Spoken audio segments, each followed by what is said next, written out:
사랑과 은혜가 풍성하신 우리 하나님 아버지 감사합니다. 오늘도 우리 한 사람 한 사람 하나님이 새벽을 깨워주시며 하나님의 전으로 또 하나님의 말씀을 듣기 위해 불러주시니 참으로 감사합니다. 우리 하나님께서 우리 한 사람 한 사람을 신묘막측하게 창조하셨음을 우리는 믿습니다. 하나님의 걸작품으로 우리 한 사람 한 사람을 만드셨고 하나님께서 우리 한 사람 한 사람과 독특한 방법으로 교제하시고 주님의 말씀을 들려주시니 참으로 감사합니다. 하지만 하나님, 우리는 하나님 한 분을 모시고 있사오니 서로 다를지라도 서로 연합하여 하나님의 나라를 확장하는 데에 우리를 드릴 수 있도록 하나님께서 역사하여 주시옵소서. 그저 나만을 위한 하나님의 말씀이 아니라 우리를 위한 하나님의 말씀으로 하나님의 나라를 확장하는 우리들 되게 하여 주시옵소서. 감사합니다. 예수님의 이름으로 기도드립니다. 아멘. 누가복음 6장 12절부터 19절 말씀으로 주의 말씀을 증거합니다. 우리 다 함께 보시겠습니다. 능력받는 새벽기도, 응답받는 새벽기도, 성령과 함께하는 새벽기도. 할렐루야. 아멘. 열 길 물속은 알아도 한 길 사람 속은 모른다는 우리나라 이 속담이 있습니다. 여기서 길은 길이를 측정하는 단위인데 보통 한 길은 한 사람, 어른 한 사람 정도의 키 정도의 길이입니다. 그러니까 열 길이라 함은 어른 10명 정도의 길이 혹은 높이를 나타냅니다. 어른 10명 정도의 깊은 물속은 알 수 있어도 그의 10분의 1을 받게 되지 않는 사람의 속은 알 수 없다는 의미입니다. 그만큼 사람의 마음과 생각은 참 알 수 없다는 뜻이겠죠. 그도 그럴 것이 이곳에 10명이 모여 있다면 그 10명의 마음과 생각은 모두 다를 수 있기 때문입니다. 내 마음을 본인인 내가 모를 때가 있는데 그것을 다른 사람이 절로 알 수 있다는 말 자체가 어불성설입니다. 어느 정신과 의사의 칼럼을 인상 깊게 읽은 적이 있습니다. 자신에게 치료를 받기 위해 오는 사람들에게 그 정신과 의사가 가장 많이 하는 말이 이 열 길 물속은 알아도 한 길 사람 속은 모른다라는 말이라고 합니다. 그 이유는 자신이 정신과 전문의이기 때문에 자신을 찾아오는 환자들은 자신이 그들의 마음을 속속들이 알고 있을 거라고 여긴다는 것입니다. 그런데 정신과 의사가 분명히 전문가는 맞지만 사람이 자신의 속마음을 말하지 않으면 자신도 절대 그것을 알 수 없다고 고백을 합니다.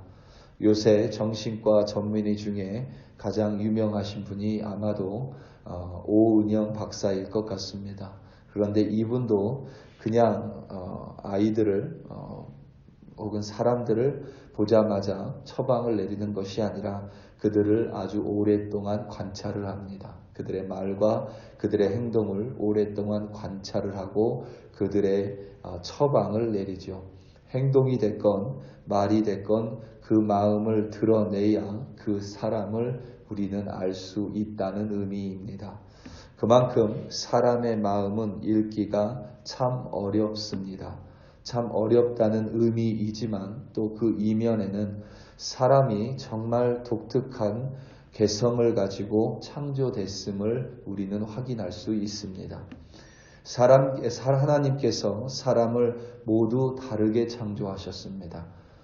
모두가 각자의 개성을 가지고 있습니다. 우연찮게 나와 저 사람이 비슷한 모습을 가질 어떤 한 면이 비슷할 수는 있지만 그것이 절대 똑같을 수는 없습니다. 심지어 우리 손에 보이는 지문도 다른데 우리 눈에 보이지 않는 내면은 똑같을 리 만무합니다. 그렇게 각자 개성이 있는 사람들을 예수님께서 부르셨습니다. 똑같은 사람들을 부른 것이 아니라 12명 모두 다른 사람들을 예수님께서는 부르셨습니다. 그리고 누가복음의 저자인 누가는 그들을 사도라고 기록했습니다. 제자들 중에 특별히 12명을 사도로 예수님께서는 부르셨습니다. 그런데 흥미로운 사실은 예수님께서 이 12사도를 선택하기에 앞서 밤새도록 기도하셨다라는 것입니다. 그리고 아침 날이 밝자 산에서 내려오셔서 12사도를 선택하셨습니다. 얼마나 이 선택이 어려웠는가를 엿볼 수 있는 대목입니다. 병든 자를 고치시고 귀신을 쫓으시고 천국 복음을 전파하시고 풍랑을 꾸짖으시고 이러한 이적과 기적이 우리 눈에는 훨씬 더 어려워 보이지만 예수님께는 사도 12명을 뽑는 것이 더 어려웠던 것 같습니다. 그렇지 않다면 굳이 예수님께서 밤을 새워 그들을 위해 그 선택을 위해 기도하실 필요가 없었을 것 같습니다. 그만큼 사람과 사람이 함께하는 것은 어렵습니다. 놀라운 사실은 복음서에 기록된 예수님은 사람의 마음을 꿰뚫어 보시는 분이십니다. 중풍병자를 고치실 때 중풍병자의 친구들의 마음의 믿음을 꿰뚫어 보셨고 그 자리에 앉아 있었던 자들의 생각을 아셨습니다. 오늘 본문 전에 안식일에 손 마른 사람을 고치실 때에도 자신을 죽이려는 바리새인들의 마음을 명확하게 읽고 계셨습니다. 그렇다면 예수님께서 얼마든지 자신과 좀 비슷한 사람, 얼마든지 자신을 좀 순전하게 따를 수 있는 사람, 흔히 말해 어떤 사람의 마음에 뭐가 좀 보이는 사람을 충분히 선택하실 수 있는 능력이 있으십니다. 혹은 가난한 갈릴리 나사렛 출신이 아니라 믿음이 좀 있는 좋은 가문의 예루살렘 출신의 사람들을 얼마든지 선택하실 수 있으십니다. 지식이 좀 있는 사두개인들을 선택하실 수 있으시고 그래도 좀 율법을 지키는 바리새인들 중에 의로운 자를 선택하실 수도 있으십니다. 하지만 예수님의 선택은 우리의 생각과는 완전히 달랐습니다. 오늘 말씀 14절부터 16절입니다. 곧 베드로라고도 이름을 주신 시몬과 그의 동생 안드레와 야고보와 요한과 빌립과 바돌로메와 마테와 도마와 알페오의 아들 야고보와 셀롯이라는 시몬과 야고보의 아들 유다와 예수를 파는 자들 가롯 유다라. 아멘. 베드로는 우리가 알다시피 무식한 갈릴리의 어부였습니다. 동시에 베드로는 아주 다혈질적인 기질을 가지고 있었습니다. 물불을 가리지 않습니다. 하지만 그것은 동시에 얼마든지 눈앞에서 등을 돌릴 수 있는 사람을 의미합니다. 반대로 그의 동생 안드레는 차분한 사람입니다. 예수님을 자신이 먼저 만나고도 자신의 형인 베드로를 데리고 오기 위해 예수님을 떠난 아주 좋은 안드레입니다. 그리고 안드레가 없었다면 베드로는 없었을 것입니다. 하지만 후에 복음서에 안드레에 대한 기록은 기록되어 있지 않습니다. 안드레는 조용했고 하지만 충실되게 신실하게 예수님을 따랐던 인물로 기록되고 있습니다. 야고보와 요한은 형제였습니다. 그래도 다른 제자들보다는 다소 부유했었던 것 같습니다. 하지만 이들은 우레의 아들, 곧 천둥의 아들이라고 예수님께서 명명하셨습니다. 급진적이고 다혈질적이고 담즙질을 가지고 있고 예수님 앞에서 어떻게든 한 자리를 얻어보려는 꿍꿍이를 가지고 있었습니다. 심지어 그의 어머니 살로메까지 나설 정도로 권력에 집착을 보였습니다. 바돌로메는 요한복음의 나다나엘이라고 기록되어 있습니다. 나다나엘은 다른 제자들인 어부들과는 다릅니다. 나다나엘, 바돌로메는 진리를 탐구하고 항상 정직하기 위해 노력했습니다. 예수님께서 나다나엘을 보시고 그 속에 간사함이 없을 정도로 그는 신실한 하나님의 사람이었습니다. 마태는 우리가 알다시피 세리였습니다. 로마 제국과 분봉왕 헤롯 옆에 붙어서 이스라엘 사람의 피를 빨아먹고 그들을 착취하는 매국노와 같은 사람이었습니다. 이스라엘의 눈에는 그를 척결해야 될 대상이었습니다. 도마는 의심이 많은 사람이었습니다. 잘 믿지 못하는 사람이었습니다. 불신하는 사람이었습니다. 셀롯이라는 시몬은 우리가 흔히 열성분자 혹은 열심당원이라고 합니다. 쉽게 말하면 일제치하의 우리나라의 광복군 혹은 무장 독립군과 같은 사람입니다. 이스라엘의 독립을 위해 테러도 폭탄 테러도 마다하지 않는 그러한 목숨을 바친 사람입니다. 이 셀롯 당원이라는 시몬과 마태, 그러니까 세리 마태는 극과 극인 사람들입니다. 가룟 유다는 비록 우리에게 예수님을 판자로 기록되어 있지만 기록을 보면 가룟 유다는 대단히 큰 이상을 품은 자였습니다. 그 이상이 대단히 높았습니다.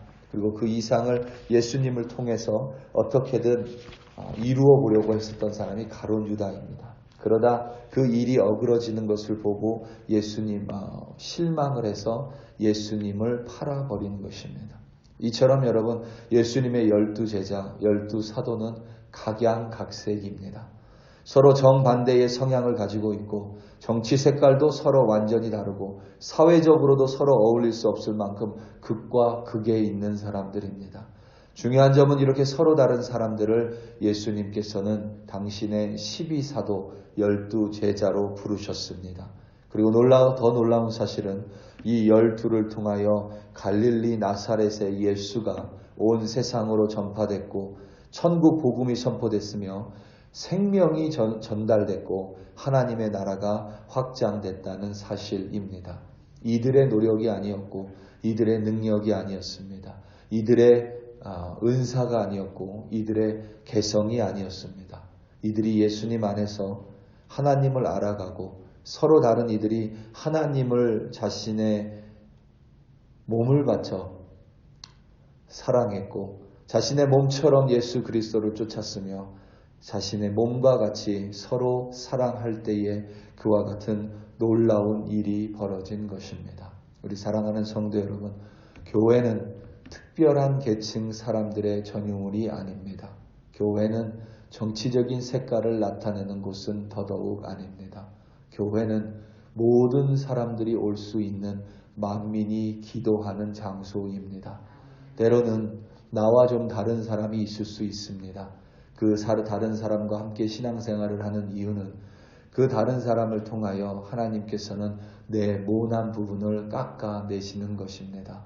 그렇게 서로의 모난 부분을 깎아냄으로써 우리는 온전한 하나님의 몸인 교회를 온전히 이루어가고 우리 안에 구원이 인내함으로 이루어지는 것입니다. 오늘 하루 살아가며 나와 좀 다른 직장 동료, 나와는 좀 다른 친구, 나와는 좀 다른 가족 구성원을 만날 때라도 그들을 통하여 나를 새롭게 하시고 깎아내시는 하나님의 능력으로 말미암아 그들을 사랑하시고 그 사랑으로 말미암아 오늘도 여러분 서 계신 자리에서 하나님의 제자로 사도로 승리하시는 여러분들 되시기를 예수님의 이름으로 축원합니다.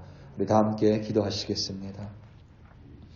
특별히 이 시간 기도할 때에 오늘 금요 기도회를 위하여 함께 기도합니다. 날씨 상황으로 어떻게 될지 좀 계속 좀 살펴봐야 되는 그러한 상황입니다.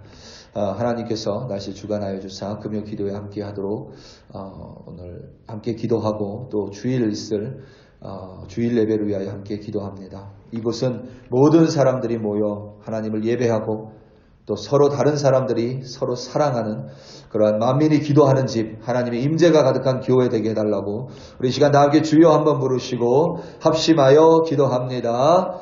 주여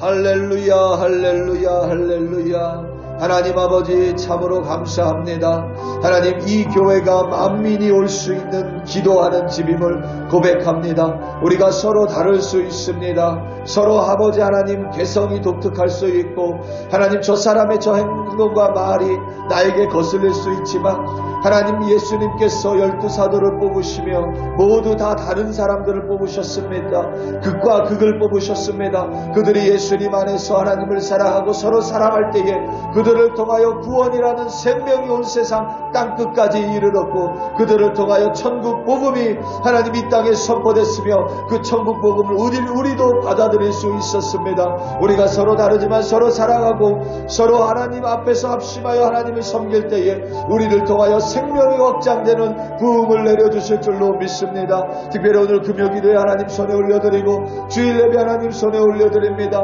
성령 충만하여 이 자리에 기도하는 소리가 끊이지 않게 하시고 하나님의 말씀이 선포되며 변화되는 예배로 하나님 인도하여 주시옵소서.